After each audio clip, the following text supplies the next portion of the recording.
지난주에 이어서 예수님과 사마리아 여자와의 그 대화를 계속해서 살펴보겠습니다. 우리가 하나님의 말씀을 볼 때 좀 주의를 해야 되는 거는 그냥 눈으로만 보면 안 된다라는 거예요. 물론 1차적으로 눈으로 보죠. 경우에 따라서는 읽으면서 보는 경우도 있습니다. 들을 수도 있어요. 어떤 방법을 택해야 된다는 것이 아니라 그 배경을 또 살필 필요가 있고, 예수님께서 예를 들면 지금처럼 이렇게 복음서를 보고 있을 때는 예수님께서 어떠한 상황에서 어떤 사람을 만나셨는지, 어떤 상황에서는 어떻게 비유로 말씀하셨는지, 또 그렇게 그 사람에게 어떠한 영향을 끼치시고 그 사람의 삶에는 어떠한 변화가 있는지, 이거를 좀 우리가 통전적으로 살펴봐야만 합니다. 그렇게 할 때 내가 주님 앞에서, 그리고 주님과 나와의 관계 속에서 그런 동일한 맥락의 변화가 이끌어질 수 있기 때문이죠.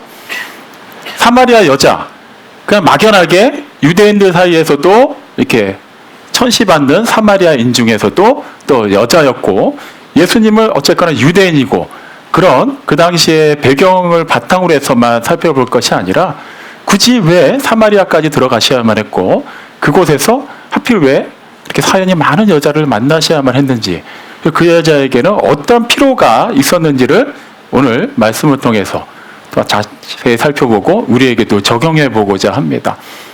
예수님께서 이제 사마리아 여자 수가성에서 그 야곱의 우물에서 만나셨어요. 처음에 요청하신 거는 물을 달라고 하신 겁니다.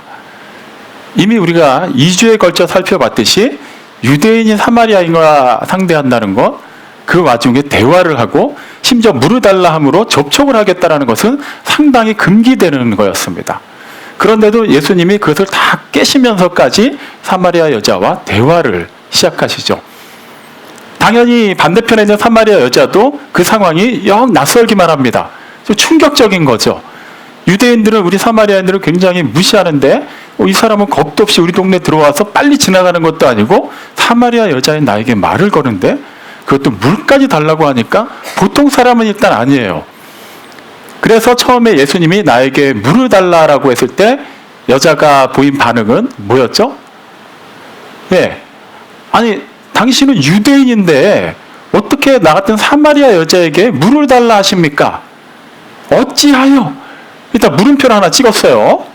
그리고 나서 예수님께서 하신 말씀은, 내가 하나님의 선물과 너에게 물을 달라는 자가 누군지 알았더라면 너는 구하였을 것이고 그는 생수로 너에게 주었으리라.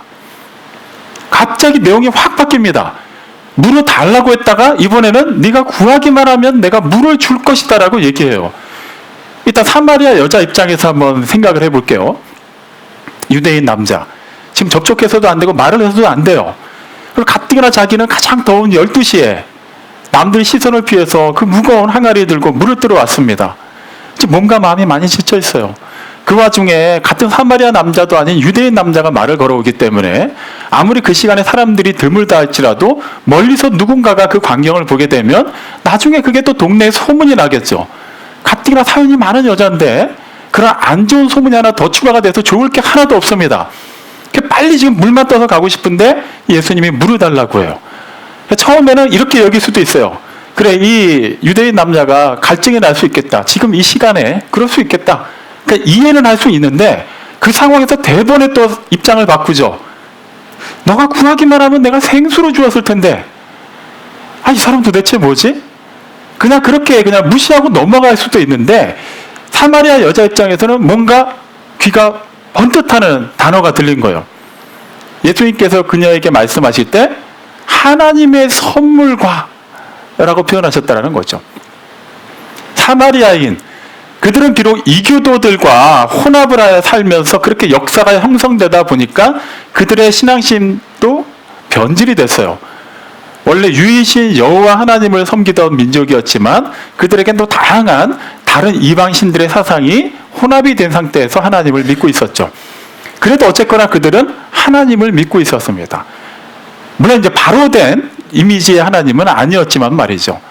근데 그 와중에 그냥 단지 빨리 이 남자와는 어떻게 상관하지 말고 빨리 가야겠다라고 마음이 급한 상황에 하나님의 선물을 얘기하시니까 일단은 귀가 번뜩 뜨인 거예요.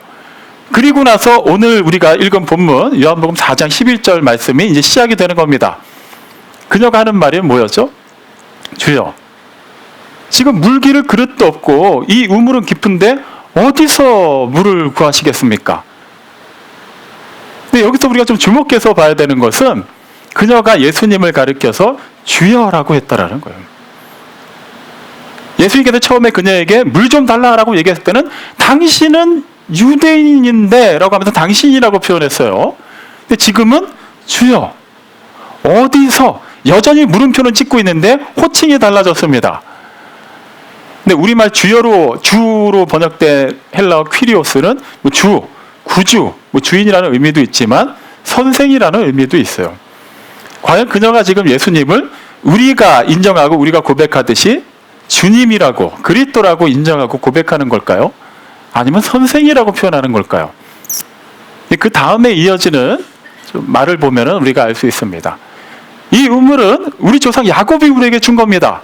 그도 그 물을 마셨고 그의 아들들도 그의 짐승들도 다 이 물을 마셨습니다. 근데 당신이 그 야곱보다 더 큰 사람입니까? 라고 물어봐요. 자, 이것은 그러니까 쉽게 말하면 이거예요. 실제 그 우물을 야곱이 옛날에 팠는지 돈을 주고 샀는지 누군가가 그냥 파놓고 그냥 잊고 있었던 것을 그냥 자기 땅이라고 취했는지 일단 기록에 나와 있지는 않습니다. 어쨌거나 그 우물은 야곱의 우물이라는 이름이 붙은 걸로 보아서 계속 자자손손 야곱에 의해서 그 후손들에게 주어진 우물이라는 것 정도만 알고 있는 것이죠. 그가 어떤 식으로 그 우물을 팠던지 구했던지 간에 그 또한 그 우물에서 물을 구하려면은 두레박이 있어야만 했을 거예요. 그 당시 보통 우물은 30m 정도가 넘었다고 합니다. 상당히 깊은 거죠. 그러니까 그냥 팔을 뻗어서 물을 뜰 수 있는 상황이 아닙니다. 필경 줄을 매달아서 그릇에 물을 퍼올려야 되는 두레박이 있어야만 했어요. 천하의 야곱조차도, 우리 조상 이스라엘조차도 그런 두레박이 있어야만 물을 퍼올려서 마셨는데 당신은 지금 보니까 그런 것도 없어요. 그런데 나에게 물을 주신다고요? 지금 당신이 그러면은 우리 조상 야곱보다 더 훌륭하고 위대한 사람이라도 된다는 거예요. 지금 이렇게 얘기하고 있는 거죠. 한마디로 말하면 사마리아 여자는 예수님이 물을 달라 하신 것, 그 다음에 생수를 주시겠다라고 말씀하신 것을 아니 어떻게 유대인인데 나한테 말을 걸지? 그리고 두레박도 없는데 어떻게 물을 퍼서 준다는 거지? 그럴 거면 애초에 본인이 있었다면은 스스로 그 갈증을 해소하고 나한테 물 달라는 얘기도 안 했을 텐데 이렇게 반문을 하는 게 아니에요. 쉽게 말하면 조롱을 하고 있는 겁니다. 아유, 선생님, 드디어 이제 우리가 알겠죠. 주여라고 했지만 그것은 그리스도 메시아시여라고 얘기한 게 아니에요. 그냥 일단 띄워준 거예요. 빨리 대화를 끊고 싶은 겁니다. 아, 그러세요, 선생님. 근데 보니까 그릇이 없네요. 어떻게 물을 푸시려고 그래요? 이거 되게 깊은데. 이거 깊이는 알고 계세요? 아, 우리 조상 야곱조차도 이 물을 구하려면 두레박이 있어야 되는데 당신은 그거 없이 나한테 물을 주신다고요? 어이구, 얼마나 위대하신 분이길래 그게 가능할까요? 이렇게 비꼬아서 얘기하고 있는 거예요. 우리가 이게 성경 말씀을 보다 보면 그냥 문어책 그대로 그냥 눈으로 슥슥슥슥 읽다 보면은 약간 오해를 할 때가 종종 있어요. 그 뉘앙스를 제대로 파악하지 못하고 읽다 보면 말이죠. 이미 주여라고 표현한 거에서부터 그녀가 드디어 뭔가 영안이 열렸나 보다 이렇게 착각할 수 있는데 아직까지 그녀는 그런 상황이 아니에요. 참 목요일쯤부터 그랬나요? 상당히 더워졌어요. 진짜 밖에 나가보면 막 정신을 못 차릴 정도로 더웠죠. 막 폭염주의보 경고 막 계속 뜨고 그랬습니다. 근데 팔레스타인 지방에서 12시에 물론 여기 가보신 분이 계신지 모르겠는데 저도 물론 가보진 않았어요. 근데 우리가 그냥 딱 알 수 있습니다. 엄청나게 더웠을 거예요. 그 더운 때학볕 아래 그 무거운 항아리 들고 왔어요. 빨리 물 길어서 또 그 무거운 걸 들고 몇 리길을 가야 되는데 이 유대인 남자가 막 엉뚱한 얘기를 하고 있는 거예요. 그러니 지금 기분 좋게 대화가 되고 있을까요? 아니에요. 지금 굉장히 불쾌한 상황입니다. 짜증이 나는 상태에서 그러니까 조롱하면서 얘기하는 거예요. 이 배경을 좀 살피면서 우리가 예수님과 사마리아 여자의 대화를 계속해서 볼 필요가 있습니다.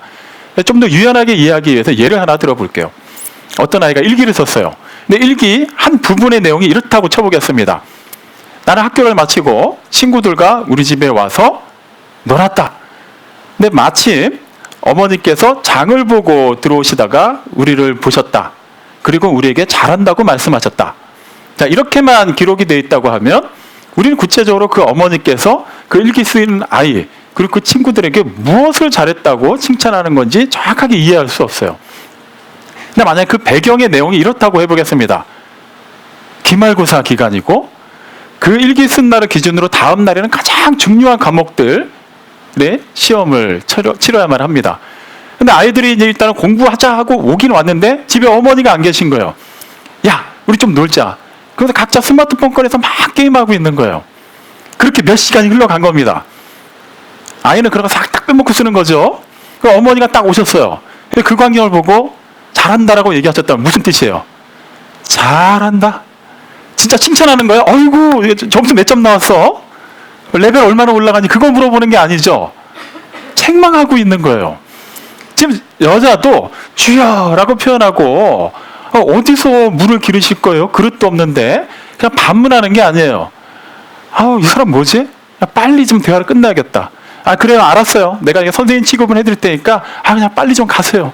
지금 귀찮은 거예요. 그러면 예수님이 그 여자가 아직 예수님이 누군지 알아보지 못했기 때문에 좀 뭔가 명쾌하게 얘기를 해주실 법도 한데 예수님은 곧장 이어서 핵심을 그냥 막 얘기를 하십니다. 어느 누구라도 여기서 나는 그 물을 마시는 자는 어차피 금방 목마를 것이다. 하지만 내가 주는 물을 마시는 자는 영원히 목마르지 않을 것이다. 내가 주는 물은 그 속에서 영생하도록 솟아나는 샘물이다라고 얘기하세요.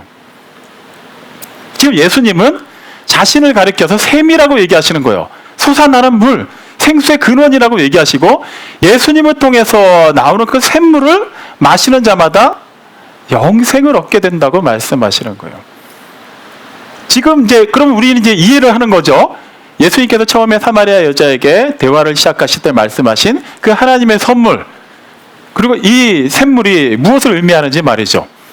로마서 6장 23절에 또 비슷한 표현이 나와 있습니다. 죄의 삭은 사망이요 하나님의 은사는 그리스도 예수 우리 주 안에 있는 영생이니라.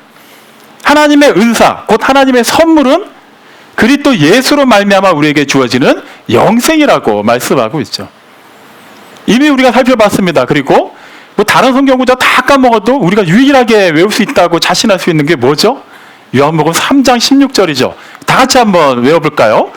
하나님이 세상을 이처럼 사랑하사 독생자를 주셨으니 이는 그를 믿는 자마다 멸망하지 않고 영생을 얻게 하려 하심이라. 아멘.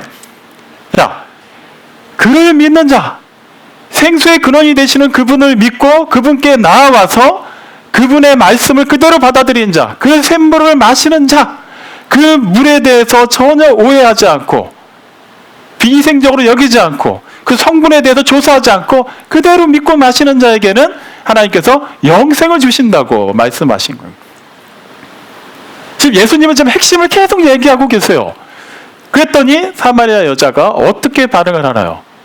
이번에도 주여라고 얘기해요. 주여, 그 물을 나에게도 주셔서 다시는 목마르지 않게 해주십시오. 그리고 이곳에 물길로 오지도 않게 해주십시오라고 얘기합니다.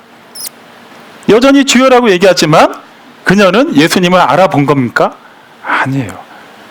그냥 나에게도 그 생수를 주십시오 여기까지만 얘기했다라면 또 그 다음 문맥을 보고 파악을 해보면 되는데 그 곧장 이어서 한 말이 여기에 물 기르러 오지도 않게 해주십시오. 여전히 그녀의 시선은 그리스도가 되시는 생수의 근원이 되시는 예수님께 꽂혀 있는 것이 아니라 이 야곱의 우물에 꽂혀 있는 거예요. 자기가 처해 있는 그 상황에서 벗어나지는 못하고 있습니다. 아직까지 내세까지 생각할 그런 여력이 없어요. 그러니까 현세에 그냥 집중하고 있는 거예요. 그냥 그날 먹고 사는 문제, 그날 내 문제가 해결되는 거, 그것이 가장 급선무이지 지금 뭐 영혼의 문제, 영원한 삶에 관한 문제는 그녀에게는 1도 관심이 없는 상황입니다. 사마리아 여자니까 가능한 얘기일까요? 이미 우리가 살펴본 것처럼 하나님을 믿은 민족이었지만 이교도들과 혼합함으로 말미암아 하나님을 지금 왜곡되게 믿고 있는 사람들이죠. 그러니까 그들은 여전히 하나님을 온전히 알지 못한다는 이유로 예수님이 그 말씀하신 것을 온전하게 깨닫지 못했다고 여길 수도 있어요. 그것도 사실입니다. 근데 우리는 지금 사마리아 여자를 보는 심정이 어떤가요? 어차피 우리는 결과를 다 알고 있어요.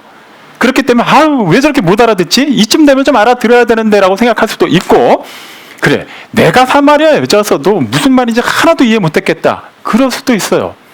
철저하게 우리는 제3자의 관점에서 예수님과 사마리아 여자를 바라보고 있습니다.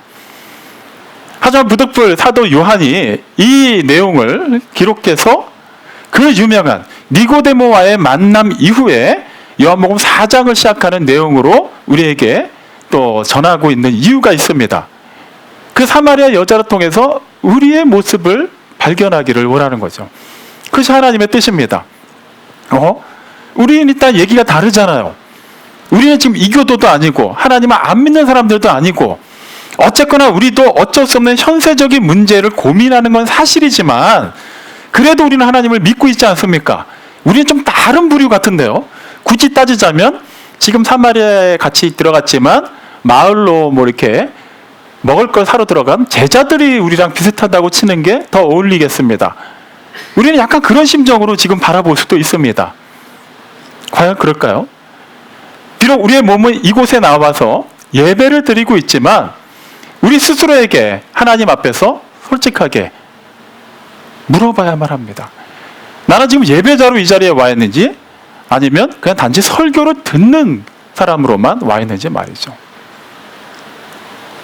그냥 예수님을 만났다는 누구, 예수님에 대해서 조금 더 연구했다는 누가 전하는 말을 듣고 계시는 건지 똑같이 살아계시고 함께 하시고 지금도 우리를 통치하시는 유일하신 한 분, 그 하나님을 믿고 있는지 말이죠.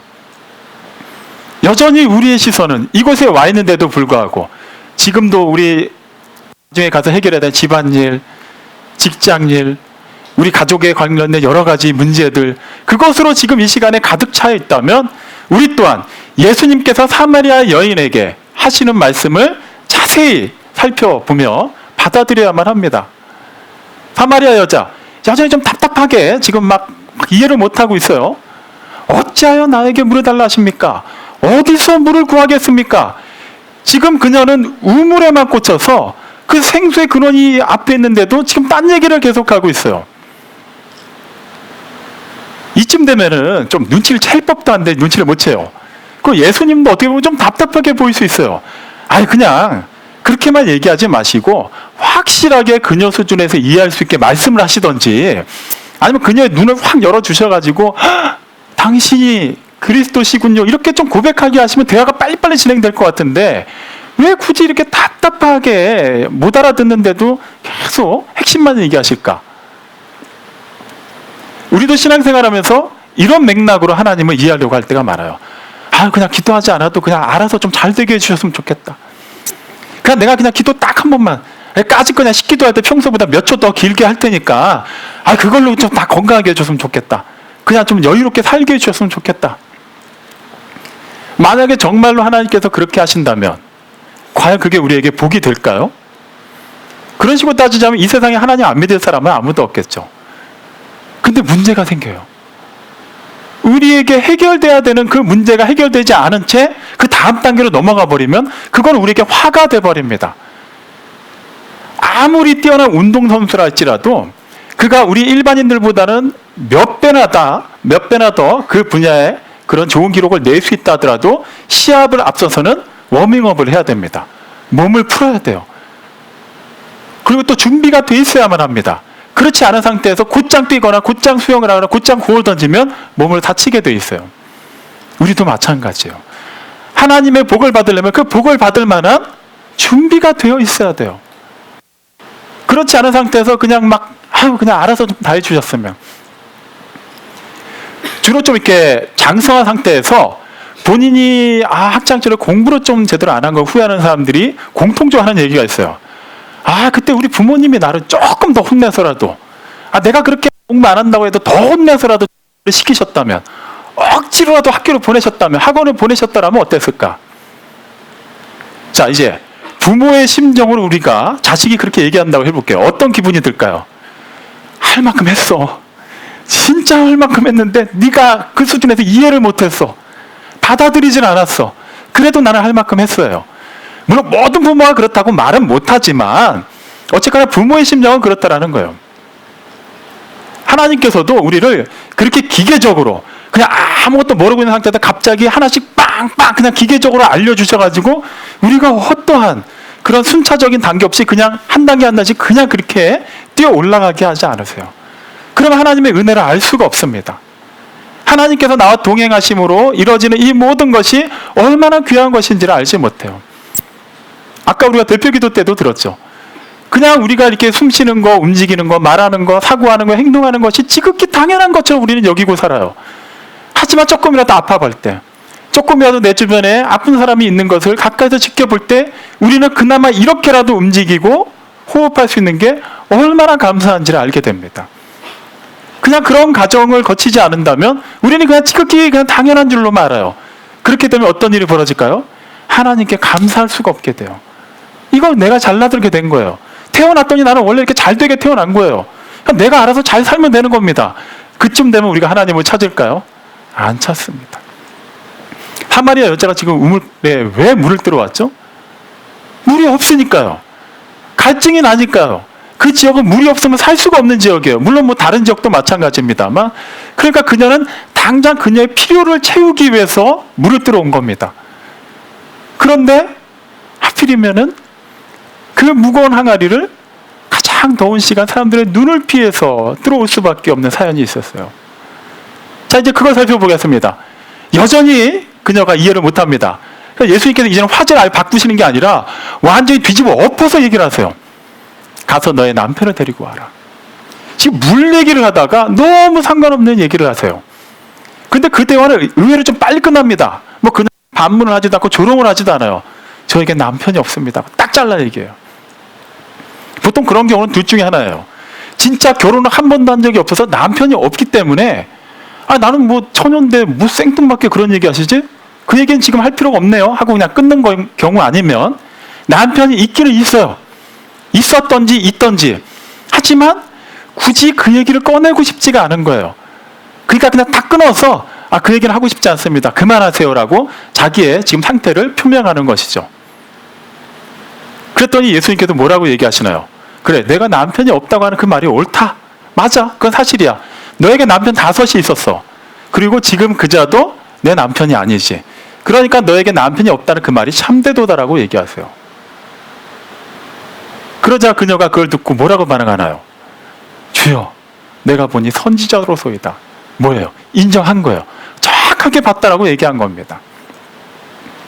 이제 우리는 알게 되는 거예요.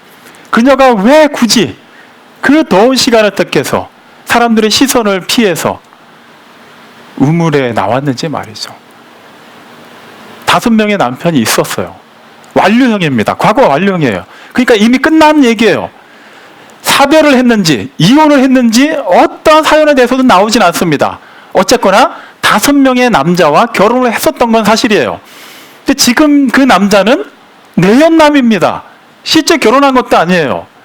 지금 만약에 이 시대에도 어느 여인이 뭐 사연이 어떻든 간에 5번이나 결혼했고 지금 살고 있는 남자가 그냥 다른 가정을 가지고 있는 남자인데 그렇게 좀 떳떳하지 못한 관계 속에서 살고 있다라고 한다면 누구라도 손가락질할 거예요. 그건 아무리 성적으로 개방된 나라라 할지라도 그 정도 사연이 있는 여자라면 분명히 사람들이 수근수근 거릴 겁니다. 그런데 지금과는 비교도 할 수 없을 정도로 남녀 간의 관계에 금해야 되는 것이 엄격하던 때, 결혼에 대한 그런 인식도 지금과는 상당히 다르던 그때에 무려 5번이나 결혼하고 실패한 여자, 지금 살고 있는 남자는 그 또한 사람들에게는 떳떳하게 말할 수 없는 그런 관계에 있는 남자예요. 사연이 뭔지는 모르겠습니다만 상당히 기구한 그런 삶을 살고 있는 여자예요. 그런 사람들에게 호의를 받을 수 있었을까요? 그렇지 않았어요. 보는 사람마다 수군댔어요. 뒤에서 뭐라고 얘기를 했습니다. 그 당연히 그 마을 사람들은 그 여자의 사연을 다 알고 있겠죠. 왜 5번이나 결혼했는지, 왜 지금은 결혼하지 않고 그런 떳떳하지 못한 삶을 살고 있는지 말이죠. 그 당시는 과부라든가 아니면 여자 혼자서는 일반적으로 남성과 똑같은 그런 지위와 권위와 그런 특권을 가지고서 생계를 유지할 수가 없는 때였습니다. 필경 그런 남자의 보호가 있어야만 했어요. 그녀도 생존을 위해서 부득불 사람들이 뭐라고 할지를 알지만 어쩔 수 없이 그걸 택한 거예요. 얼마나 마음에 상처가 많았을까요? 얼마나 그 사람들의 수군거림 속에서 자존감이 낮아졌을까요? 그 와중에 자기가 의도했든 안 했든 간에 다른 사람들은 그렇게 삶을 사는 사람이었는데 자기만 그런 삶을 사는 것이 얼마나 스스로에게 저주스러웠을까요? 그러니 사람들의 눈치를 안 받으려고 어떻게든 얘기 한마디라도 덜 듣고 싶어가지고 그 수고를 마다 않고 뜨거운 시간에 물을 뜨러 왔어요. 그런데 그녀 앞에 예수님이 계신 거예요. 근데 아직 예수님을 못 알아본 겁니다. 그냥 빨리 물 떠갖고 가야 돼요. 아유, 이 남자랑 말한 거 누가 또 보고 또 소문나면 어떡해, 그 생각만 가득하고 있는데 예수님께서 이렇게 대화를 섞다가 대뜸 내 남편을 데려와라. 근데 여기서 주목해 봐야 되는 것은 가서 너의 남편을 데리고 와라라고 얘기하잖아요. 갔다가 와라. 왜 그렇게 얘기하셨을까요? 실제 예수님이 그 남자가 남편이 아니라는 걸 알고 계시는데 남편이라는 표현까지 써가시면서 왜 그 남자를 데리고 오라고 하셨을까요? 너는 아직도 이 우물에만 꽂혀 있구나. 너는 여전히 지금 그날 먹고 사는 문제 외에는 어떤 관심도 없구나.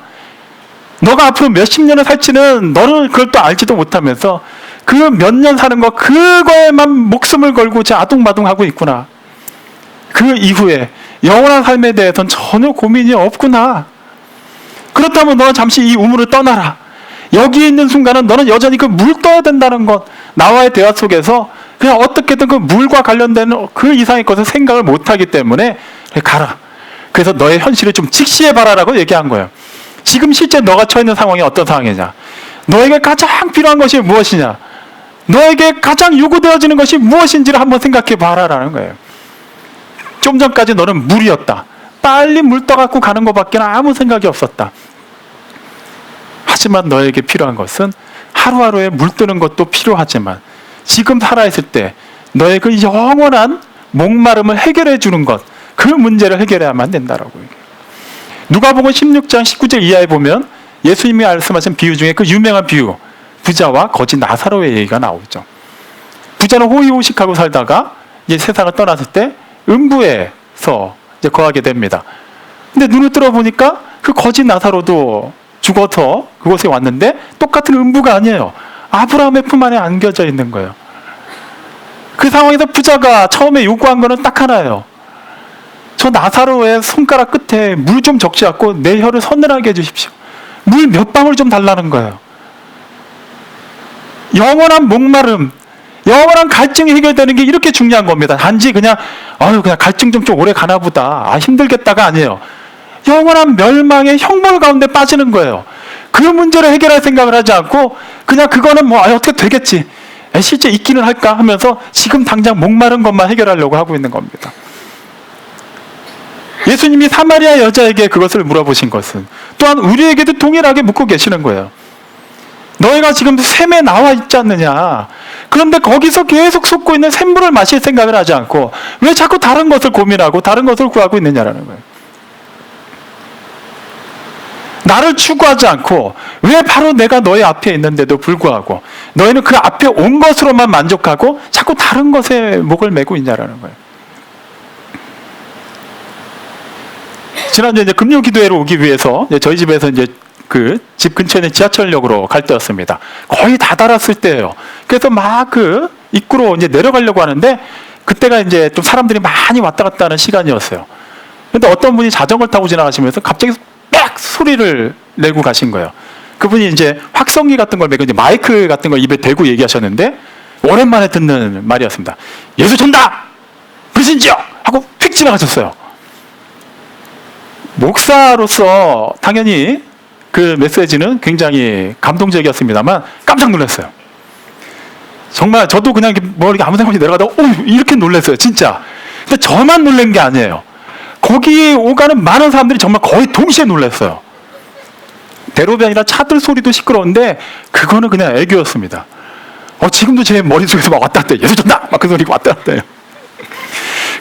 그때 참 인상적이었던 게 뭐냐 하면 오해를 하지 마세요. 지금 그분이 그렇게 하신 것을 제가 폄하하는 얘기가 절대 아닙니다. 어떤 한 아주머니께서 이렇게 얘기하시는 거예요. 그분도 놀라신 거예요. 일행은 없이 그냥 그분은 양산 쓰고 이제 혼자 지나가시는데 그러면서 하시는 얘기가 천국이 어디 있어? 딱 그러고 그냥 지나가시는 거예요. 저는 이제 지하철역을 내려가고요. 그 말이 참 인상적이었습니다. 천국을 믿지 않는 사람은 죽으면 그냥 끝나는 거예요. 그냥 이 땅에 살아있는 동안에 그냥 그날의 우물물만 길어서 그냥 내 갈증만 해결하면 끝나는 거예요. 뭐 그냥 조금 이기적으로 살더라도 조금 도우며 살더라도 그냥 크게 평판이 나쁘지 않게만 살면은 그냥 그걸로 만족하는 거예요. 사마리아 여자가 지금 그런 상황입니다. 근데 우리도 그럴 수가 있다라는 거예요. 에이, 그래도 우리는 그게 아니잖아요. 이 자리에 나와는 있잖아요. 사마리아 여자, 예수님 앞에 나와는 있잖아요. 근데 예수님을 알아보지 못한 거예요. 아이, 그럼 그녀는 사마리아인이고 유대인도 잘 접촉하지도 못했을 뿐만 아니라 예수님이 하나님의 독생하신 아들이라는 걸 어떻게 알았겠습니까? 모르는 건 당연한 거 아닌가요? 그렇게 생각할 수 있죠. 지금 예수님께서 다른 사람도 아니고 하나님의 아들이 직접 얘기를 하고 계세요. 그 말이 그냥 술렁술렁 하는 얘기일까요? 그 말이 우리 일반 사람들이 얘기하는 거랑 똑같은 그런 감정과 그런 권위였을까요? 아니에요. 이미 눈이 멀어버린 거예요. 이미 눈이 다른 데 꽂혔기 때문에 이렇게 주위 산만한 아이들에게 뭘 시켜보면은 반응들이 비슷해요. 그거 어디다 갖다 놔야지. 그럼 네 하면서 딴 거 하고 있어요. 입은 대답을 하는데 마음은 여전히 다른 곳에 꽂혀 있는 겁니다. 우리도 그럴 때가 얼마나 많이 있나요? 그냥 나는 하나님의 자녀니까 그럼에도 불구하고 하나님이 다 이해해 주시겠지, 용서해 주시겠지, 이것도 다 그냥 기본적인 신앙생활의 한 부분이겠지, 그렇게 얘기할 수가 없습니다. 아예 모르는 사람은 그렇다 치자고요. 하지만 우리는 하나님을 아버지라 부르는 사람들이에요. 하나님을 심판주로 두려워하면서 벌벌 그분 앞에서 떠는 것이 아니라 경외함으로 그분을 아버지라 부르며 이 자리에 나와 있는 사람들입니다. 우리는 결코 하나님과 분리되어 있는 사람들이 아니에요. 함께하는 사람들이에요. 그런데도 여전히 주와 같이 동행하는 그 삶에서 우리가 기쁨을 누리지 못하고 그것으로부터 만족을 느끼지 못하고 여전히 다른 것에 시선이 가 있다면 우리 스스로에게도 물어봐야 됩니다. 샘의 근원이 되시는, 그 샘이 되시는 주님 앞에 내가 나와 있지만 여전히 나를 목말라 하고 있지 않는가? 여전히 내가 영적으로 갈급해하고 있다면 우리는 왜 그것을 퍼올려서 마시고 있지 않냐라는 거예요. 로마서 3장 10절로 12절까지 말씀 보면 우리 자연인 상태 그대로는 너무나도 이렇게 정확하게 기록해 놨습니다. 의인은 없나니 하나도 없어요. 깨닫는 자도 없고 하나님을 찾는 자도 없고 치우쳐서 무익한 일만 열심히 하고 있습니다. 선한 자도 없나니 하나도 없어요. 하나님은 의를 요구하시는데 우리는 의인이 아니에요. 그렇다면 내가 의인이 아니구나라는 걸 좀 깨달아야 되는데 깨닫지도 못해요. 그러니 이것을 해결해 줄 수 있는 유일한 분이 하나님께 나아가야 되는데 하나님께 나아가지도 않는 거예요. 기껏 열심히 한다고 하는 것은 다 무익한 일, 아무런 선하지도 않은 일 하면서 우리 스스로는 선한 일 하는 걸로 착각하고 있어요. 이거는 비단 교회 밖에 있는 사람들만의 얘기가 아닙니다. 얼마든지 교회 안에 있는 사람들 사이에서도 충분히 일어날 수 있는 일이고 실제 우리에게서도 자연스럽게 드러나고 있는 모습이기도 합니다. 우리는 이 부분에 대해서 반드시 해결을 해야 돼요. 어떻게 해결할 수 있죠? 예수님이 유대인의 그 금기를 깨시면서까지 사마리아 땅에 들어가셔서 사마리아의 인들조차도 잘 상종하지 않는 그 버림받은 여자를 직접 만나 주셨습니다. 그렇게 생수의 근원이 되시는 그분이 그녀에게 생수를 알려주신 거예요. 영생을 선물하시기 위해서 말이죠. 마찬가지예요. 하늘의 영광을 버리시고 하나님의 독생자가 그 모든 것을 다 버리고 이 낮고 낮은 곳까지 오셨어요. 그 말씀이 육신이 되셔서 우리 가운데 거하셨습니다. 지금도 성령으로 우리와 함께 하십니다. 영원히 우리를 통치하실 우리의 주요 그리스도가 되십니다. 그렇게까지 주님이 우리에게 찾아와 주셨어요. 그리고 끊임없이 우리에게 말씀하고 계십니다. 우리의 필요한 것 다 채워주십니다. 근데 우리는 자꾸 그 너머를 바라보다 보니까 자꾸 다른 영역에서 하나님을 찾고 있는 거예요. 또 다른 하나님을 찾고 있는 거예요. 또 다른 우리가 생각하는 다른 차원의 음료수를 구하고 있는 겁니다. 어차피 마셔봐야 큰만 갈증이 날 건데 우리는 그래도 좋아요. 그러면 또 구하면 되지 뭐. 또 사면 되지 뭐. 또 달라고 우기면 되지 뭐. 하나님은 우리에게 지금도 말씀하십니다. 너희가 하나님의 선물이 무엇인지, 너희에게 물 좀 달라 하는지, 너희에게 물을 주겠다는 이가 누군지를 알고 있다면 너희는 분명히 구했을 것이다. 자, 그렇다면 내가 너희에게 묻겠다. 너희는 구하고 있느냐라는. 사랑하는 성도 여러분, 지금 무엇을 구하고 계십니까? 여러분이 주로 기도하는 그 내용은 어떠한 것을 구하고 계십니까? 하나님의 뜻을 구하고 있나요? 하나님의 나라를 구하고 있나요? 하나님의 그 통치로 말미암아 진실하게 그 복된 그 모든 것으로 말미암아 감사하고 있습니까? 하나님, 일단 믿기는 믿는데 이거 해결해 주시고, 요건 아직 때가 아닌 것 같고, 이거는 왜 이런 일이 벌어지고 있지요? 라면서 어찌하여, 어디서? 라고 하면서 사마리아 여자와 똑같이 반문하고 있지 않습니까? 하나님을 신실하게 믿으신다면 하나님의 말씀을 가볍게 여기지 마십시오. 샘 앞에 나와 있는 것으로 만족하지 마십시오. 샘물을 퍼 올리십시오. 그것으로 여러분의 영혼육을, 우리의 영혼육을 충만하게 채우기를 축원합니다. 그리고 그 생수가 우리를 통해서, 이 교회를 통해서, 이 공동체를 통해서, 여러분의 각 가정을 통해서 그 메마른 땅으로 흘러갈 수 있도록 그 복의 통로의 역할을 하시기 바랍니다. 그렇게 할 때 하나님께서는 우리뿐만 아니라 우리를 통하여 하나님께로 나와야 되는 많은 사람들에게 그 영원히 목마르지 않는 생수를 나눠주실 겁니다. 주님의 그 생수로 말미암아 이 자리에 함께하는 모든 성도들의 영혼육이 충만하기를, 그리고 우리 한 사람 한 사람으로 말미암아 하나님의 그 복된 소식이 신실하게 증거되기를 주님의 이름으로 축원합니다. 아멘.